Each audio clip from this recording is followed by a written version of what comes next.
As per Bohr's postulates, we have seen the second important Bohr's postulates. What is that? He has described that angular momentum associated with each and every orbit should be an integral multiple of h by 2 pi.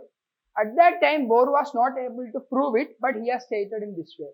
But 10 years later, de Broglie was able to prove this fact that Bohr has stated, that is quantization of angular momentum. So in 1913, Bohr has made his postulates, and around 1924 to 29, de Broglie was able to prove these statements to be correct. Okay, now let me explain it. The key point as per de Broglie is, since the electron doesn't radiate in stationary orbit, the wave associated with it must be stationary wave. Before that, I will explain you what is matter wave. When a particle is moving with a velocity of v, let's say it is having a mass of m. Now, when it is moving in one direction, it is associated with a wave that is called as particle wave. And de Broglie has given the value for particle wave.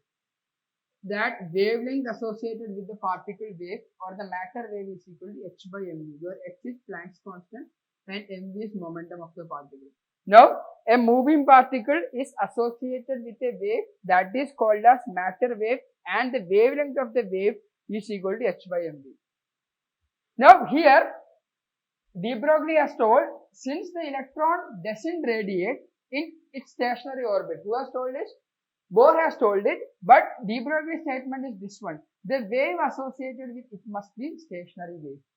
I will explain you what is stationary wave, but before that we will complete all the key points. Next, if it is not stationary wave, then the energy will be carried by the waves. Let's say the electrons are moving in one direction. This is orbit, electrons are moving, so now there is a wave associated with this. So it is one complete wavelength, one crest and another crest, next wavelength, next wavelength. Now there are multiple possibilities here. One possibility is that in between this, it can have the complete wave, so that the whole circumference will be 4 wavelengths, 1 wavelength, 2 wavelength, 3 wavelength and 4 wavelength. If at all, if this is not coming in this way, or if it is not 4 wavelength or integral multiple of wavelength, what will happen, let's say the wave has ended here. It hasn't exactly reached here. Now the next wave starts in this way. Now previously there is a wave propagating in this way. What will happen? This wave will have a destructive interference with the previous wave. I'll repeat it. If at all, two cases. One case is after one complete revolution, or the moment it completes a revolution, the wave will complete such a way that the whole circumference will be integral multiple of wavelength. Here in this case, 1, 2, 3 and 4. So after that, again electron will move in this way. So it's the same path over again and again and again and again. So these are stationary waves. This doesn't radiate any amount of energy outward. But if at all, if it is not in this way, let's say this has ended in this way. So what will happen? After next wave will start in this way. So this wave will have a destructive interference, so that the energy will be lost, and if the energy is lost, that will finally come to nucleus, because after losing energy, that will come inward and the whole atom will collapse. Or I could say that if this doesn't happen in this way, if the wave is not stationary wave, what is stationary wave? Let's say one particle. So here the particle is at 0. This is called as node, and this one is antinode. From node it starts, antinode, then node, again come back. And after one complete revolution, it hits the same point again. Then all particles are having the same displacement. See, let's say when it is going for the first time, let's say at this position, particle displacement is this one, or electron displacement is this one. Now, after a complete revolution, when it comes back to the initial position, again at this position, it should have the same displacement. So this should be repeated over time without any change. That is the meaning of stationary wave. We have learned it in class level. Let's say when we have a stretched string, when we are giving a force at one end. Now initially energy will be carried. Now the reflected ray will interfere with this and we will have a standing wave where this particle will be under vibration. Here matter has not been transferred to any point. These are called as stationary wave. So similarly, what is the property of stationary wave? You can see one wave, two wave and three wave. Integral multiple phase. One more case, one wave.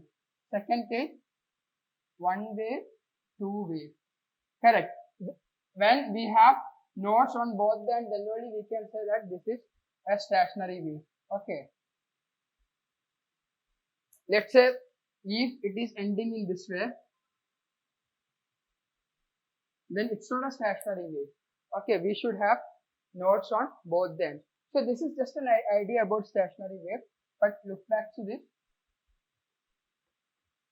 The particles should retrace its path. Clear? It should go in this way. Then only it will be a stationary orbit. If it is not in this way, then energy will be carried away. Then third point, the wave representing the electrons should be such that the value becomes the same at every point whenever it comes again to the same point, which means this is the first point. It is node. Okay, let's say it starts from here. Now at this position on the first wave it is node. Now when it comes back and again it reaches this position, it has to be node. It should not be any other value. If it is some other value, then energy will be carried away. So if that happens, then there is no stability for an atom. Okay. So that is third point. The wave representing the electron should be such that its value become the same at every point whenever it comes again to the same point. Next one. Out of all the orbits permitted by classical physics, electron wave, that is wave associated with a moving electron. Select only those orbits whose circumference is integral multiple of its wavelength, which means this can be, it's not only three waves, this one is also possible.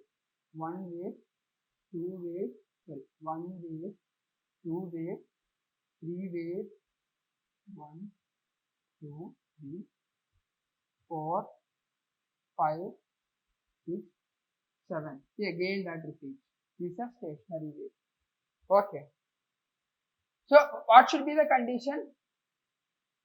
I will mark one wave, two wave, three wave, four wave, five wave, six wave, seven wave. So the total circumference should be integral multiple of wavelength. One wave, one lambda it can be, two lambda it can be, three lambda it can be, four lambda it can be. Okay. But it cannot be 2.5 lambda. So I will write the equation here.